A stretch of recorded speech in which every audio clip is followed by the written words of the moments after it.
ago, Kate Fox told us that we should take your stabilisers off, let your imagination fly over the horizon into the big wide Yorkshire sky. Well, quite frankly, we have flung those stabilisers off. Imaginations have run riot, everyone is singing the big wide, and my God, we've shown what Yorkshire's capable of. This festival has got people smiling, it's got people collaborating, working together, and actually coming together about something that shows the power at a civic level, a community level, the pride of Yorkshire, and it's been an absolute joy.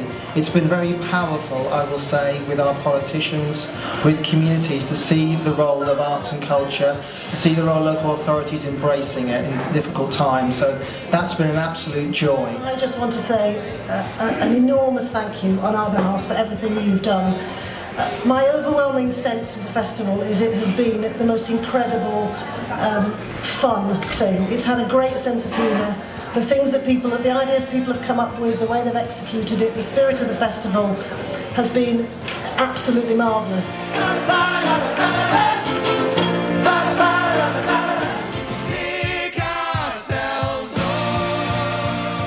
I've been involved with bell ringing for the festival because all the bells in Yorkshire were asked to ring for the Tour de France. With a unique Indian dance project called Bicycle with Barefoot. It's a beautiful project which celebrates Indian dance, culture.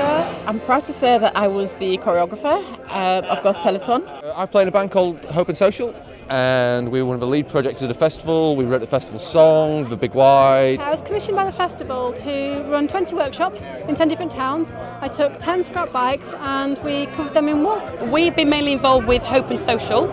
We sang with them first last year and they've invited us to be part of the Grassington Festival. What impressed me the most about all of this is not just all of the stuff that actually made it through to the festival, but when the submissions came into the festival and we were all as a steering group looking through those and we were seeing laid out in front of us the ambition of the arts and culture sector in this region, we were just completely taken aback. I decided when I was given this project to throw myself into it.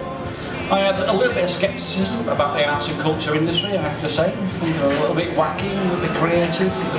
But I have to say, the 100 days I've been involved in it has not changed my mind at all.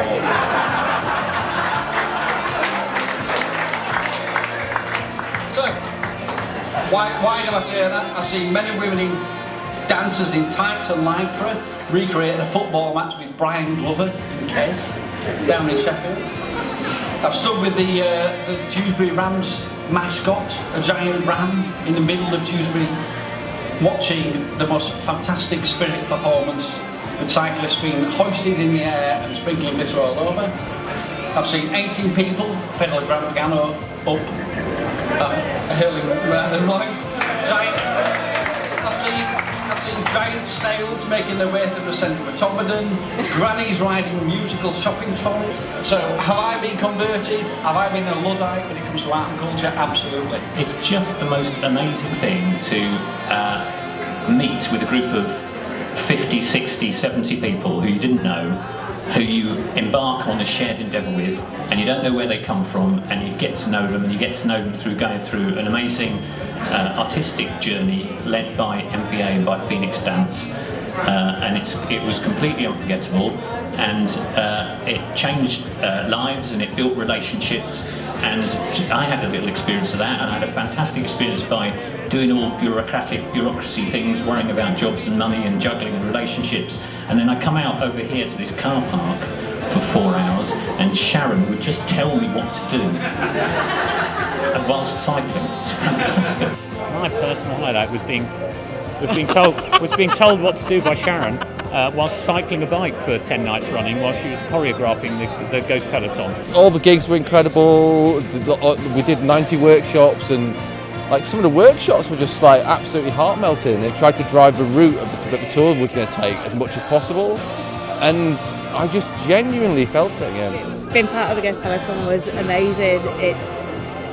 It all seemed a bit bizarre and almost a little bit embarrassing because we're cyclists and not performers.